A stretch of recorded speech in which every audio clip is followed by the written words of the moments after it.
Are We you ready to talk some football? Even though it's June, I think we're in a day and age where we are at the height of football year round now. And there are plenty of things that we can talk about. Joining me here today is Sam.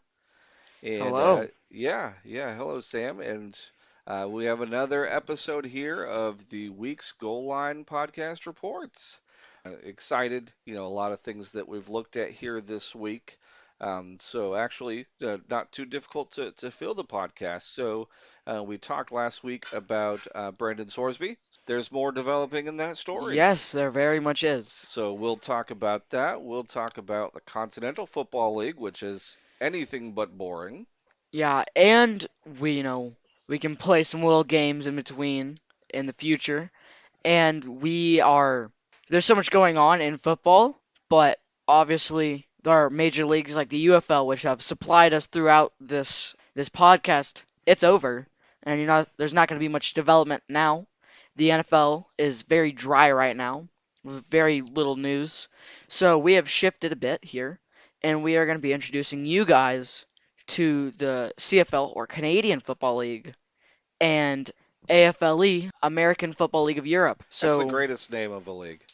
yeah, it's very interesting. I mean, there's also the European Football Alliance, which with the European League of Football that split in like last year or something, and just different opinions. It became the EFA, and then that split again. So AFLE has become its own league.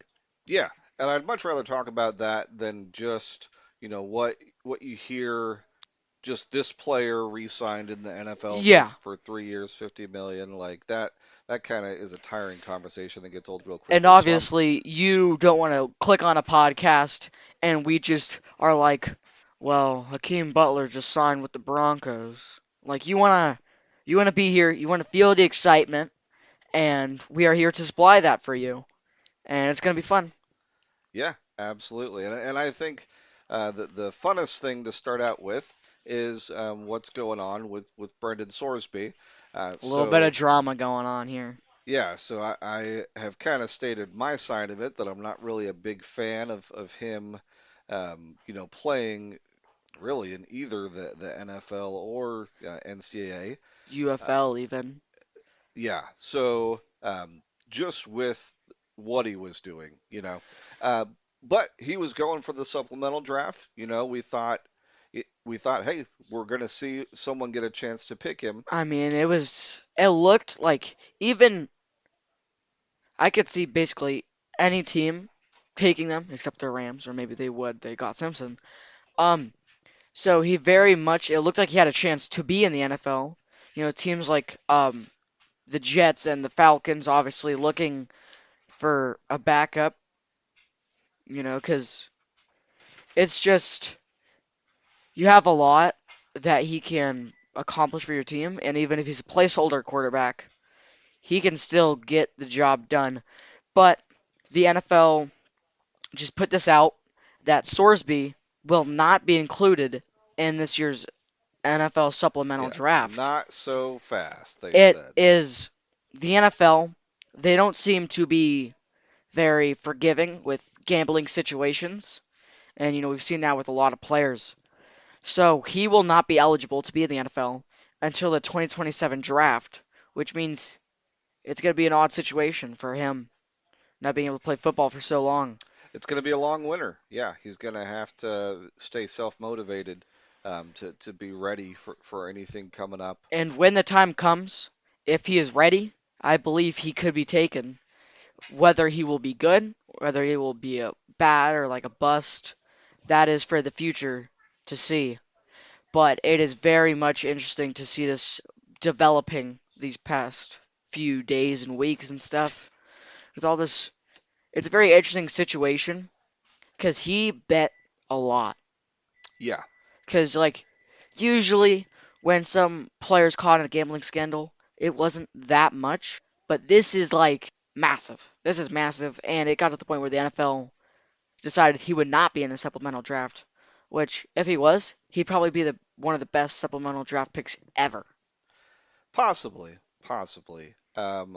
I'm not even sold. I think he has some physical attributes, but how that would translate to the He's NFL definitely got the build.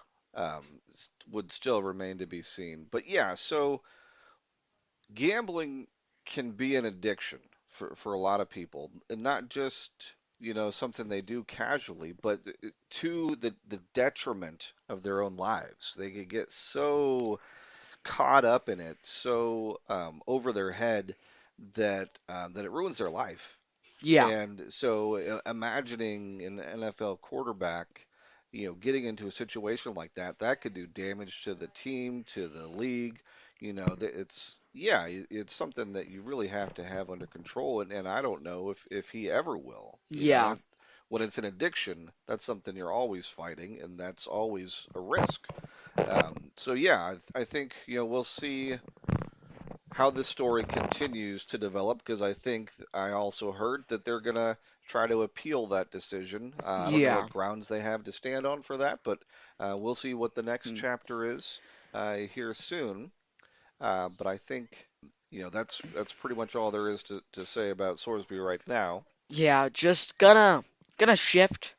We are gonna just before we introduce these scores and things, we will let's just gloss over the Canadian Football League teams, and while you get this, I can explain it in my own words. So there are 9 teams in the Canadian Football League, 5 in the West and 4 in the East. Hmm. So the West, and they're the BC Lions, which are in British Columbia, and then you move over, and then in Alberta, it's one of the biggest rivalries in the league. You have the Edmonton Elks, formerly the Eskimos, Okay. and the Calgary Stampeders. And then you move closer, like you move Hmm. more east, and you get the Saskatchewan Roughriders, which is obviously in Saskatchewan. And they are the league's defending champions after they just won the 2025 season, I think. Okay. And then the last team in Manitoba is the Winnipeg Blue Bombers, Blue which Bombers. Okay. yeah, and then you move over to the east, where compared to like the 4 provinces in the west, this one only has 2. You have Ontario and Quebec. So in Ontario, you have the most southern team, closest to America, the Hamilton Tiger Cats, which are probably one of the most historical value teams and probably the one I will root for, Okay. though I will not probably try and be biased. Moving up a bit, the Toronto Argonauts. They have like 20 Grey Cups, so they are the most. They're like if I could make a cross reference to the NFL, they're like the Steelers or the Patriots. They are just. They seem to be in the championship more often than they're not, or historical wise, not recently. Okay. So then moving up, you have the youngest team, Ottawa, the capital of Canada. It has struggled the most in CFL. It's had like 3 or 4 teams, but the newest iteration, founded in 2014, the Ottawa Red Blacks. And moving up into the only Quebec, you have the Montreal Alouettes. They have struggled a bit for a team, but not as much as Ottawa has. And those are the 9 teams in the league. So now we can kind of shift to the week 3 scores. Yeah, well, thank you for introducing the teams. It, it's an interesting number with nine, and The fans very much want a team in Quebec City or Halifax, Nova Scotia or something. yeah, that would be good to have an even number. So let me ask you this. So one that jumps out to me is the Winnipeg Blue Bombers. Yeah. So if you're a hockey fan, the Winnipeg Jets, Yeah. that's the hockey team, and that originated 70s or 80s before they moved and then came back. But how long have the Blue Bombers been around? Do you know? Um If not, that's okay. I don't think I do, but I would guess around since the start of the league, because the league was founded in 1958, and the Grey Cup, which is the trophy, like the trophy they hoist up and stuff, that is like over 100 years old. That's pretty impressive. That's Yes, some tradition right there. it's like this is around the 110th to 120th, somewhere in that group. So the Blue Bombers could have been more of an inspiration for the Jets than vice versa. But either way, I thought it was interesting that they I both had like, similar names. yeah, I it kind of gets you into it. The I've even seen things that people Like CFL fans are more, they love their league and they're very passionate. And I've even seen things for people in, New England with like Vermont and New Hampshire and ones like in places like Minnesota and Montana who are more accustomed to CFL teams and rules and like them more than the NFL. Which obviously, if you don't have a team, you feel a little more trade. I don't know about Minnesota though; it's kind of odd. Um, but the CFL is a global thing. I've heard of fans from Europe, Mexico, Japan. It is very NFL, obviously, but some people don't like how the NFL does things, and obviously the CFL is the next biggest league, I'd say, in my opinion. Yeah, yeah, I think you're right about that. I think it's established itself and uh, and gained a following. And if you like offense, Yeah. it looks like that's the league to watch. That's gonna have skill and scoring. So just a little bit of rules. There's like it explains a little easier why there are so many, why it's more like a shootout every game. You only have 3 downs, which means unless you have like the best running back ever, unless you got like Barry Sanders in your backfield, you're not running most of the time. So you're always just throwing it. You're just seeing what could happen because you only get 3 downs. Hmm 3 downs. And that includes if you're trying to kick a field goal. So, you get less. I mean, the fields are wider, the fields are longer. The goalposts are in the front. You can score points doing weird things with like kicking and stuff. It's like a rouge or something. I don't really. I want to explain it, but I don't want to sound like an idiot, so I will not explain it because I don't know it. Well, maybe we'll do some research and get some better understanding of that and come back to that. But yeah, that's definitely interesting that it speeds up the game, and then the wider, longer field, that definitely stretches out the defense It's too. 12 men, 12 men, not 11 in the CFL. So you try and cover it a little more, hmm and I guess it's, Well, whatever it's a they're better doing, number. it's definitely leading to higher scoring games. So Yeah. I think that you've been watching it more closely, but now we're turning our attention to it a little bit more. We just finished week 3. Uh, Yes. So it opened off with the BC Lions, I think, at Hamilton. So BC, it looked like Tiger Cats had won, in which they did finish winning, but BC scored. Hamilton kind of let their defense ease up a bit, and BC scored a bit near the end, but Hamilton won 41 to 27 in the end. okay, so Hamilton won. Okay. Yeah. So then moving down, the Toronto Argonauts kind of had the best game of the week for a team trying to like blowout wise. They won 44 to 24 against Ottawa, which as a person who I root for Ottawa just a little bit. I don't really like seeing that. Then moving down, the just for a little bit of background, the Edmonton Eskimos were one of the best teams in CFL history, but due to issues with, obviously people know, they changed from the Eskimos to the Elks. hmm They've had stadium issues, fan issues, no one wants to show up, and team issues with coaches and stuff. And they've been very bad. Like they finished ninth place last year. Okay. But I think they are undefeated right now. And they beat the undefeated Montreal Alouettes, who looked like the best team in the league, 32 to 29. In overtime. Yeah. So overtime looked like a big thing in this week. So you had that 32-29 win. And then Saskatchewan and Calgary fought. I was trying to watch it. It looked pretty bad. It was 21 to 7. Saskatchewan was winning, but then Calgary just kept scoring. It just kept just they kept back to back to back. Everyone kept scoring, and it got to the point where it went to overtime. And I don't really understand how the play clock worked, but I was watching the CFL highlights on YouTube, and for some reason it said 0-0. Like there was no time in overtime, but they kept doing more plays. So I don't know what's going on. At the overtime two was gonna start, but Saskatchewan won 40 to 37 against Calgary. And I'd say either Montreal and Edmonton or Saskatchewan and Calgary were the game of the week. But they're definitely in consideration. They were both amazing to watch. Yeah, I think when you're going into overtime like that, then it's a hard fought contest. Yeah, it's a hard fought contest, and so yeah, both of those games really just being decided by the thinnest of margins. But yeah, so Saskatchewan, Calgary, putting up 77 points combined, like that's definitely a high Definitely, scoring game definitely uh, amazing to. right there. They kicked it up. But yeah, so let's based on that, let's just run through the standings real quickly, and then we can move on to a couple other things that we still have in store here. So just right here, the in the West, the Saskatchewan Roughriders, the defending champions, are 2-0. And then moving down, Edmonton is also 2-0. The Elks, they're looking good. 1-1 Winnipeg Blue Bombers, and then the 0-2 BC Lions and the 0-2 Calgary Stampeders. So that division, it's kind of all over the place. You have two undefeated, two winless, and then one. You have Winnipeg right in the middle. Right? Yeah, yeah. Um, and then moving down to the East, you have 2-1 Montreal, 2-1 Hamilton, 1-1 Toronto, and 0-2 Ottawa.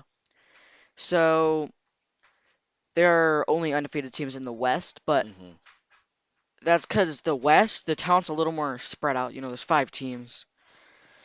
In the East, they're more packed together, and all the players are around the same skills, so it gets. So in the East, are we pretty much going to see Montreal, Hamilton, and Toronto all beat up on Ottawa, and then the three of them will fight it out? I'm guessing Ottawa has had problems. I'm like in the last few years, I'd say, with their quarterback situation. And just for anyone who has watched the podcast or watched the UFL, you might know Matt Corral. hmm He played for the Birmingham Stallions, and mid-season this year he was traded to the Orlando Storm. He is in negotiation talk with the Ottawa Red Blacks. So in the future, we could see him playing for Ottawa. Could be a boost. And I'd say it'd be interesting to see. But basically, with them negotiating, it means unless they drop his waivers and stuff, no other Canadian team can try and recruit him. Okay. So he's either Ottawa or no one, basically. We're back to the UFL. So yeah, that's pretty interesting. You mentioned Edmonton finished last year, but we see them start out 2-0 this year. So is this a team that's really changed? Is this going to be a competitor this year, or is that just like a fluky start, and we're going to see the wheels come off? What are we going to see with Edmonton? I'd say it's too early to tell. Like, I haven't even watched the league as closely as I wish I could have. But I'd say they've had some luck, but they've also needed some skill. Like they beat Montreal, who, even in my opinion, they're top three right now in the league. I don't care what standing says. Like they are one of the best right now. Yeah, well, Montreal's won their other two games, so yeah, I think that confirms. So that was just a quick little rundown of the CFL, if you could call that quick. Um, so if you'd like to see more CFL, you can tell us. Yeah, tell us. If we would love to see your feedback on us. But now we can kind of shift gears and move over to the Continental Football League or the Yeah, COFL. yeah, this is something that we wanted to see succeed, and so we had some hopes for them, and it They just have they have very much let us down, but we will not stop supporting them. yeah, they're a classic example of just the challenges that a minor league has in Just in in starting up. starting up and everything that goes with that. So I think we between last episode and this one we had a little separate little short segment we put on YouTube, but the biggest news in the Continental Football League came out, and I think it's really going to affect The league. yeah, the actual sustainability of the league going forward. So what was it that happened? So we did, yeah, like you said, we did drop a video, and if you have not watched that, we recommend you do. Um, but the Ohio Valley Ironmen, our local team, has officially folded and ceased operations.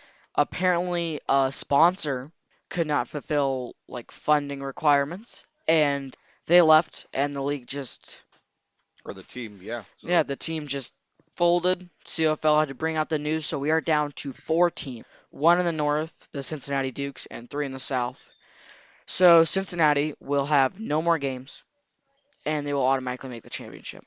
is that what's been announced? Yep, quite Or sure. is that Has that been announced by the league, or is that just the assumption based on the fact that they're the only North team? I have seen stuff that says that. I don't know if it's 100% reliable, but I'd say it is the most likely to happen. It most likely will, unless the Dukes unless the Dukes fold. So let me ask you this. So, and this league is on life support at this point. It could Yes. fold any day, but while they're still playing, we've seen the results of Cincinnati. We've seen the results of the three Texas teams. Do you feel like just because Cincinnati's in the North that it should automatically No, get a bid, or do you think it should have to compete with the others, for a chance it to should compete? definitely. It is 1-2 right now. It lost to the Ironmen and it lost to a sanctioned team. Hmm. It lost to a team that's record doesn't count. It doesn't matter. They are 1-2 and they will make the championship most likely. And that is if that does happen, I'm gonna I'm gonna support it, but I'm gonna be against it. I don't know if that makes any sense, but I won't like it, but I'll still watch. I'll still be there to see it. But obviously, in my opinion, if the league ended right now, Cincinnati and Tulsa City would be out, and Texas and San Antonio would be in. So Yeah, yeah. just with you Oh, can say go ahead. so just with that out of the way, this league's still going on, and there's gonna be hopefully some more football from them. And we just saw week 4, I think, so we could talk about that. Yeah, and what we're seeing is San Antonio has just completely separated themselves. Um, They look like if they would move up, they could like I could even see them like one day joining the UFL if they like keep up being good. yeah, I think at least in the Continental Football League, you could take the best players from the other three teams and put them together as a team, and San Antonio still might beat them. I, I wouldn't say might, I say they would. Yeah, I mean, they just allowed their first points in like week 4, yeah. So let's look at the and they only results allowed 2 field goals. for this week, which was week 4. Yeah, week Yeah, it four. was. Okay. And see, I had it pulled up here, but I don't think it's actually showing the results here. Um, but I'll get that pulled up.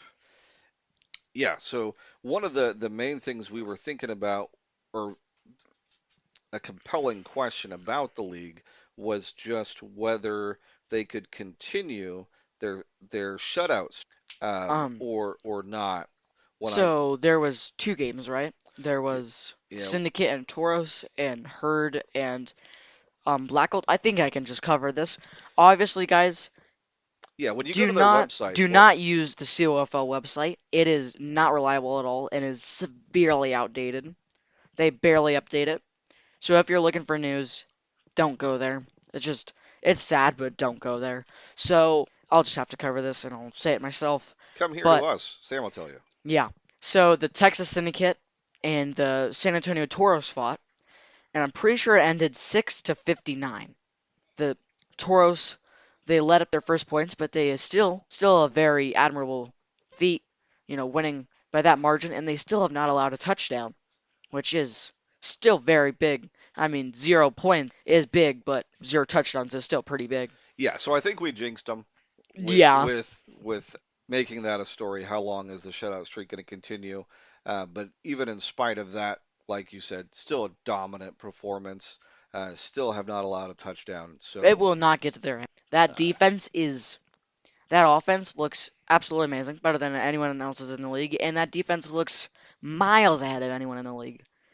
There is no better team in the league than San Antonio, and no one is close. and Texas, they had beat Tall City, right? Yes, So by all accounts, Texas is the second best team, and they still lost. So they are 0-2 against the Toros now. and and it just got worse this time. The first one was Yeah. closer than this one. The So first one, by the way, guys, was week 1. It finished 24-0.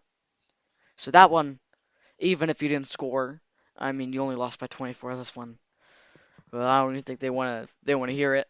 right, San Antonio doubled what they scored. Yeah. So, Um. but what about the other game? So then the other game, obviously there's not as many teams, and they're not going to make Cincinnati go down to the south because they're not Southern. So they're basically the Texas Herd is like one of the biggest partners with the league that's not a team. And I could see them joining the league one day. But the Herd, they fought the Tall City Black Gold. And good news for Black Gold fans. You guys got your first win. Who cares if it's against a sanctioned team? You obviously want that win. And I think they won around 33 or 36 to 6. So I don't Yeah, that gives the home team fans something to cheer about. Uh, I honestly I like the Black Gold more than any other team in the South. I was gonna root for the Braves, but with the Braves out, I like the Black Gold.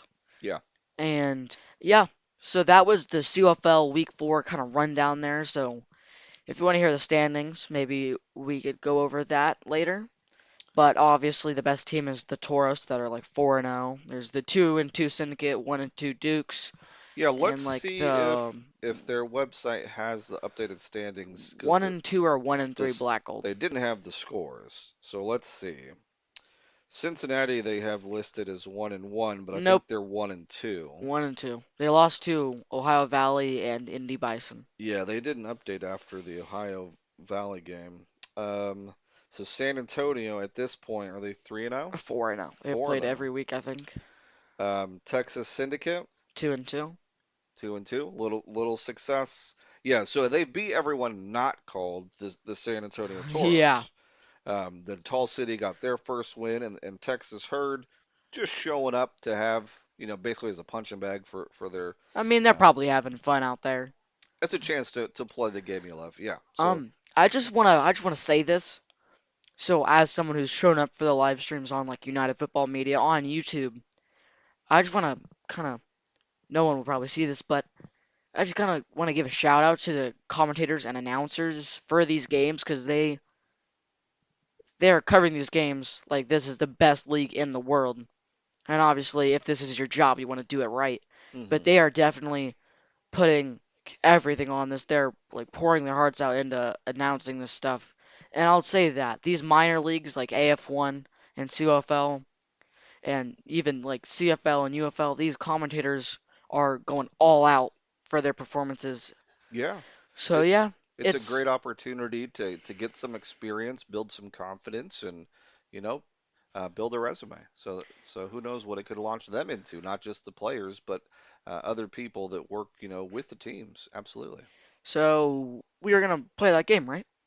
Yeah, so we've been kind of blessed with having some things to talk about, but just in anticipation that things could get a little slower, we were looking at um, just some interesting games as conversation during the off season And too. and after this, we do have another thing we will talk about this. But you kind of want to give a brain refresher. You just want to have some fun here. Yeah, yeah, just a little pause. A friend introduced me to an NBA one that was 82 and 0, and you try and like select players from different teams to see if you can make the perfect team. And so that inspired me to look for a football one. And there might be more than one. I found one first down dot studio. So that's what this is based on. Yes, we will be And using for this so in we're trying to case. make a 17 and 0 team.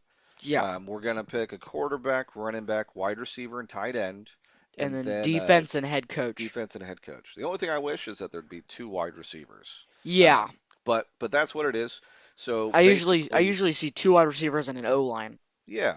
And so even if there's not an O line, it that's doesn't matter as that's much. okay for this.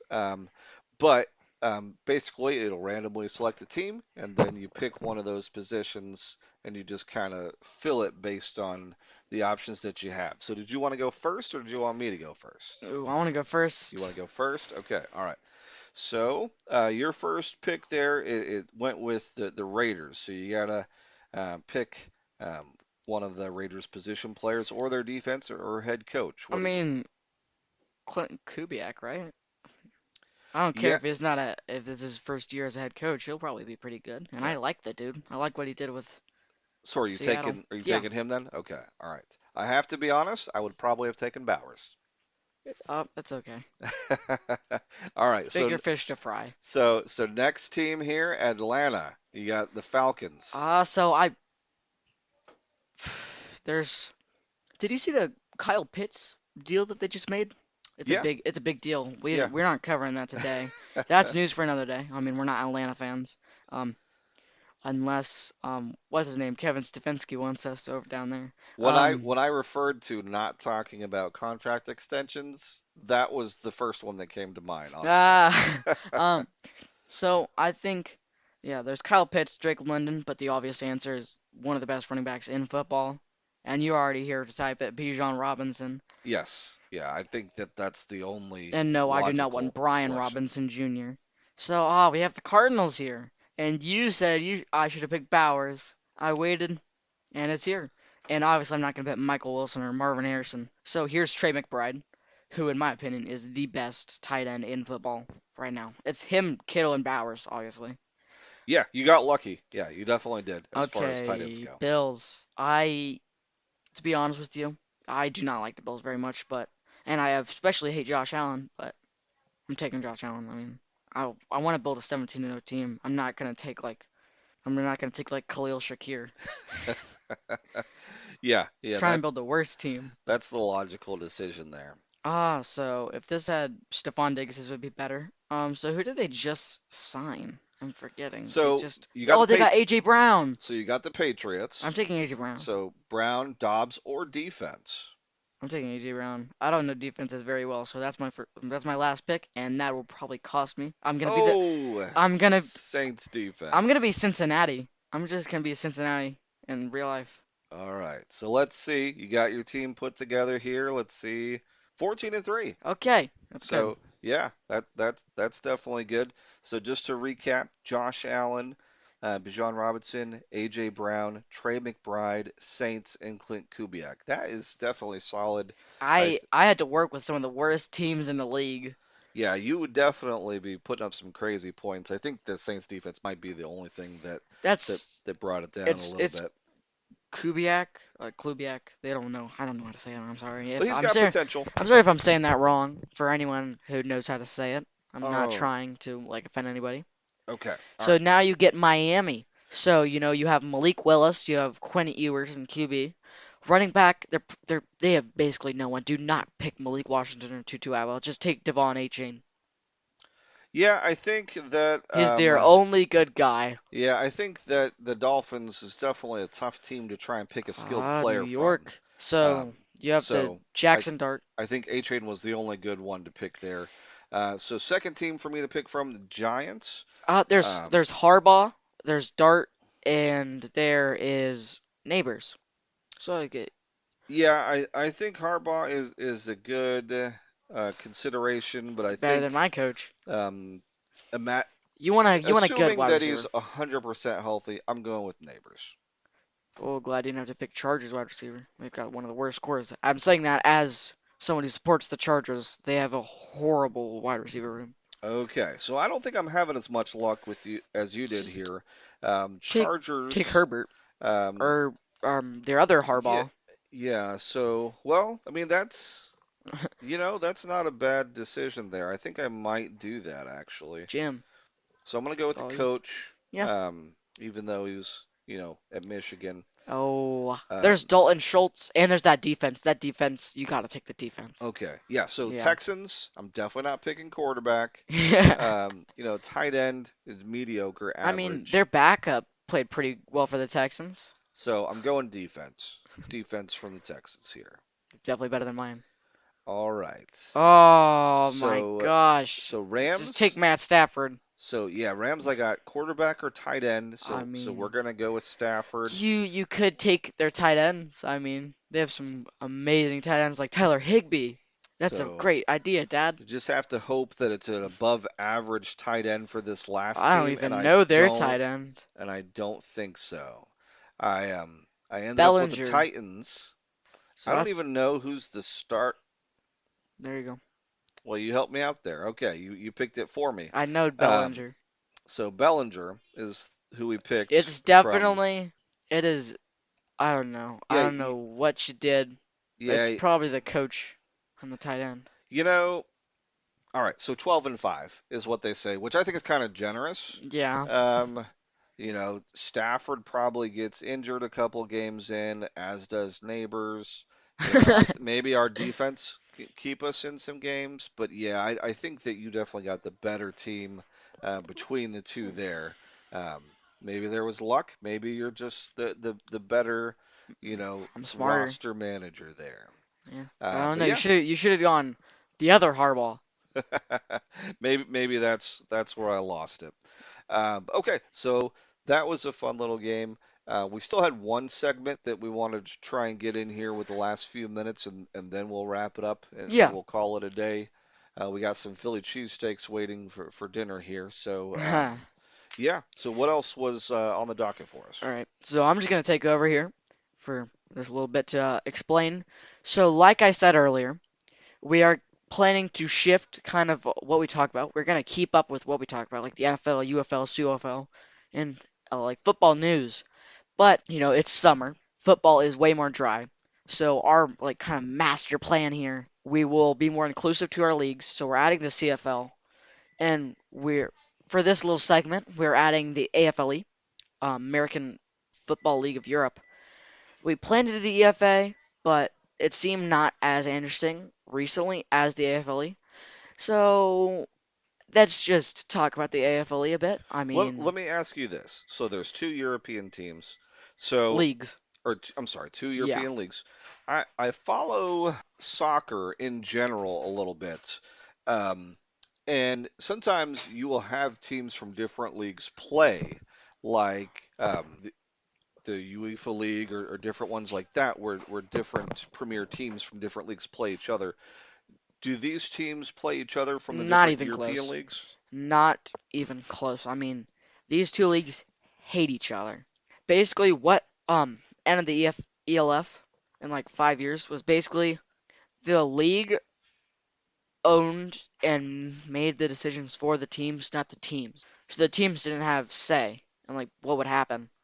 So they split up and left the league. So the ELF is basically dead now. So they made the EFA, but they had some teams had different motivations. Like some they wanted to own their teams, and some wanted to be like sponsored and kind of like stuff like that. Or like So kind of just a difference in philosophy yes. caused a split where they're not on the friendliest of So terms. yeah, that caused the AFLE to leave. Yeah, They so AFLE is the premier one we can say at this point. yes. So who is that? Who are these teams? All right, so I'm looking at this. There appears to be 8 teams in the league. So in the South/East Conference, so just for you guys to know this, you might not know these places. These are spread throughout Europe. This is the European League. So if you want to look up it and like into this more, like more in depth than we do, feel free to do that. I love this league. So going to that South/East Conference, there are the Vienna Vikings, which are number one, and they're 5-0. So then moving down to my favorite team, the Panthers of Wrocław. So they're 3-1. I'm pretty sure they play in Poland. That That's where. sounds like a Polish name. Yeah, I don't know where Vienna is though. Do you know? Austria. Austria? I thought so. So then Berlin, obviously in Germany, I think, right? Right. Berlin is 2-3, and then Firenze, I have no clue where that is, but they're 0-3 and they suck. So the Vienna Vikings, Panthers of Wrocław, Berlin Thunder, and Firenze Red Lions, which that sucks. Firenze Red Lions sounds like an amazing name. So You then, want them to be good. so then moving over to the North/West Conference. Just want to point this out. These are called conferences, not divisions, which is definitely interesting. So the Rhine Fire are 3-1, and if you guys do see some of these teams in the EFA and AFLE that sound nostalgic, some of these are based off NFL Europe teams. So for some of you fans from that era, you might know some of these. I'm guessing you do if you kept up with it a little bit. So then going over to the Paris Lights. I want to point this out because Paris is the only team in both leagues to have a team. Okay. So the Paris Lights are 2-2. Ryan Fire's 3-1. And going to my favorite team in the North/West are the Alpine Rams, which are set in like the Appalachians, I think. Which isn't. Would that be, is it Switzerland maybe? It's set more in the mountains area than just one specific country. Okay. So they're the Alpine Rams. I love their logo too and their colors, but they're 1-3 and they kind of suck. And then the London Warriors, which are the newest team. and I like kind of what they do, but they're 1-4, and they seem more like it seems more like what would happen when an NFL team fought a junior varsity team. So they're kind So of out of their element so far, at least. yeah. So now we go over to this week. So there was the first game, which was it was the Paris Lights versus Alpine Rams. So the North/West Conference had two of them, their guys facing off. Go Alpine. Yeah, they're yeah, I like them. It looks like Alpine would walk away, but Paris hit a last second field goal. Got a walk-off field goal to win 23 to 22. Oh, breaking hearts. Yeah, so then game two, which if you are a London fan, this will break your heart because Vienna won 62 to 10 against London. So, like you said, Vienna the top team, Yeah. London bottom. Um, so then going to the last game of the week, I guess some teams have buys. The Berlin Thunder and Ryan Fire faced off, and by all means, this was closer than I would have imagined. For the 3-1, for they were 2-1 Ryan Fire and 2-2 Berlin Thunder. I expected more of a blowout from Ryan, but they ended up winning 45 to 36. So So Berlin hung in there.